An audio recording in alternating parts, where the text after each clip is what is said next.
Саламатсыздар ма, құрметті оқушылар? Микрофонда Ілияс Байсейіт, сіздермен кезекті Python сабағы.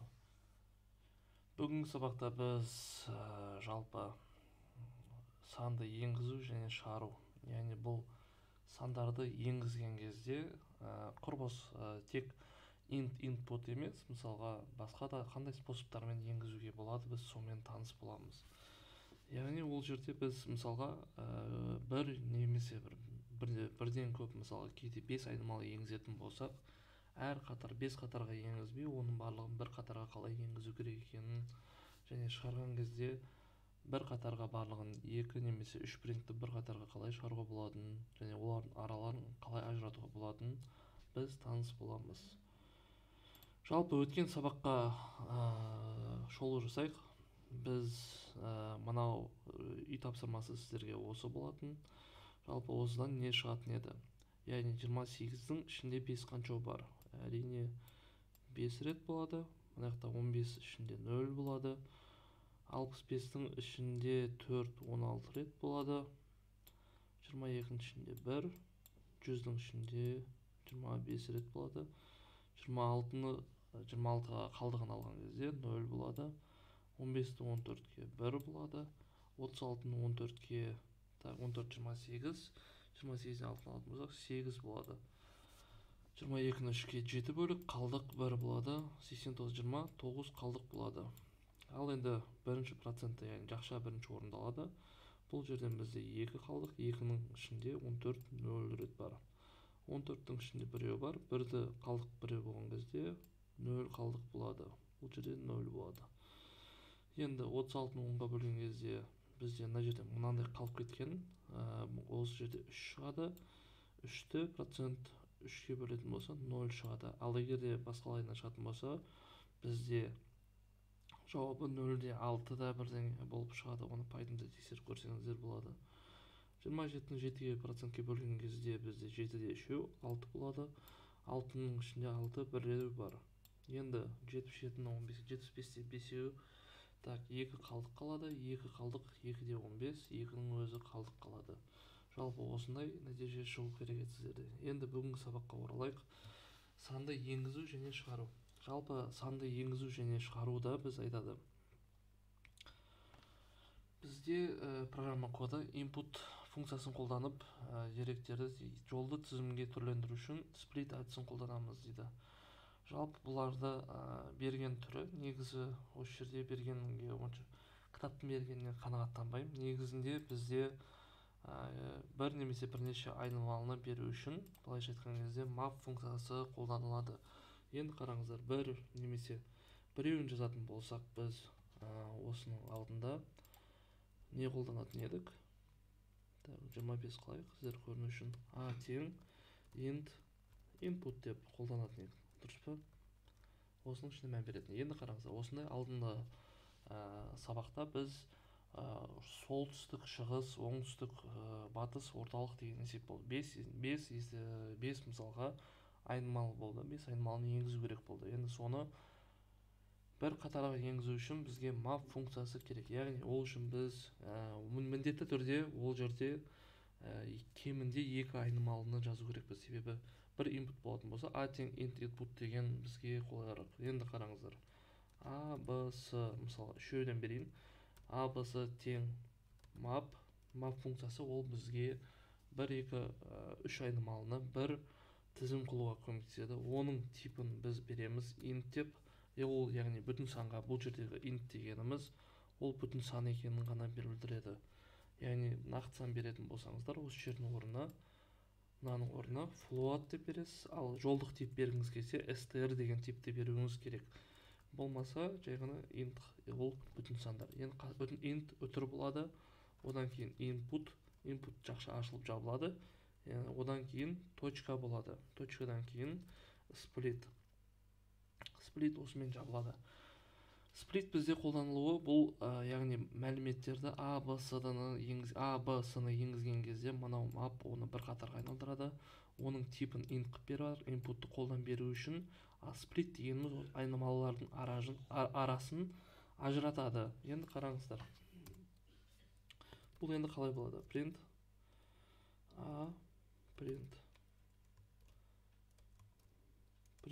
b print c.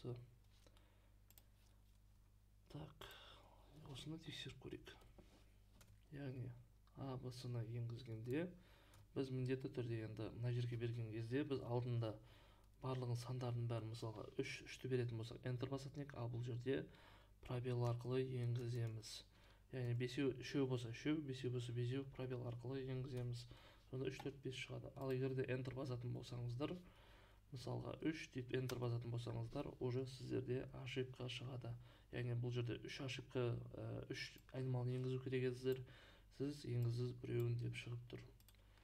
Енді келесі, енді осыны айтқан, осы жерде қалай істелінген, жалпы map функциясын қолдану керек деп, бірақ бұл жерде list бір айнымалы берген. Ал бізге осыны бір емес, 2-3 айнымалыны бірден енгізуге болатынын сіздерге көрсетіп жатырмын. Енді қараңыздар.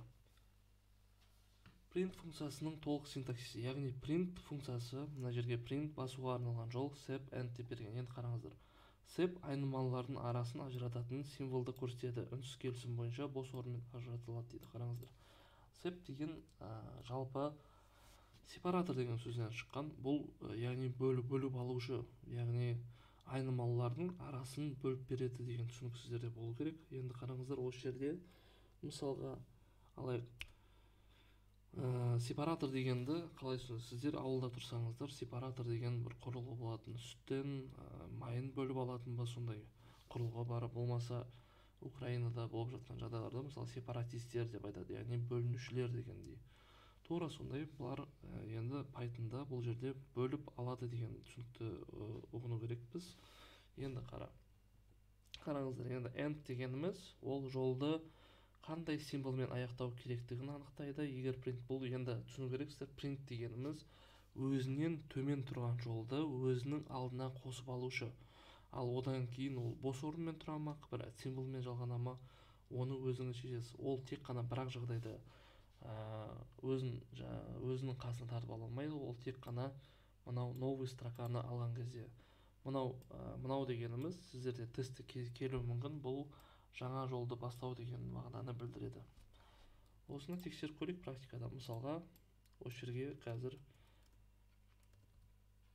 print a, b, c 3, 4, 5-ті беретін болсақ, 3, 4, 5-ті принтқа шығарып берді. Енді қараңыздар, осыдан кейін sep, мысалға, sep тең болсын, мысалға, арасы мысалға, былайынан болсын. Бұны тырнақшаның ішіне, болмаса апострофтың ішіне бере берсеңіз болады. Арасы осынша пробел болсын, осынша пробел арқылы бізге оны шығарып береді. 3, 4, 5, ой, 2 беріп қойдым, негізі 3 беру керек еді. Бұл да ошибка шықты, көрдіңіздер. Міне 3, 4, 5 арасына осынша есеп берді. Яғни 5-тен кейін ондай болмайды, потому что ол именно айнымалы мен айнымалының арасына жауап береді. Яғни мына айнымалыдан кейін айнымалы жоқ, сол үшін оның арасын бөлмейді. Осыны сіздер ұғынуларыңыз керек. Келесісі, мысалға, тура осыны шығарайық. Мысалға, print ABC.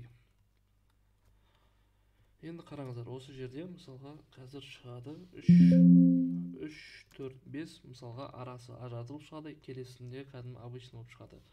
Енді қараңыздар, осы жерде тұрған 3, 4, 5-ті мына жерге тартып алу үшін бізге end функциясы бағана үйренгеніміздей,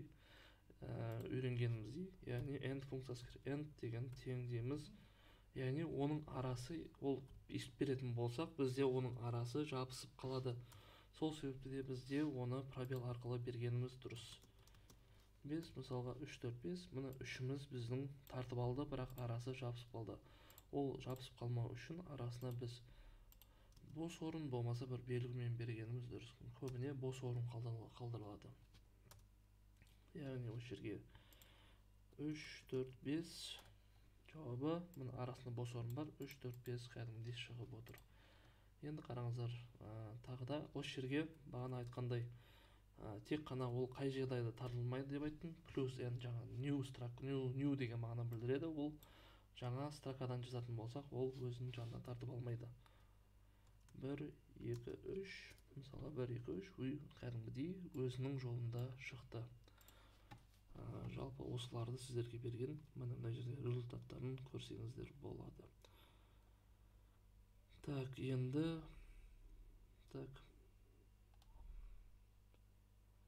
онда осымен бүгінгі сабағымыз бітті. Енді практикалық тапсырмаға көшейік.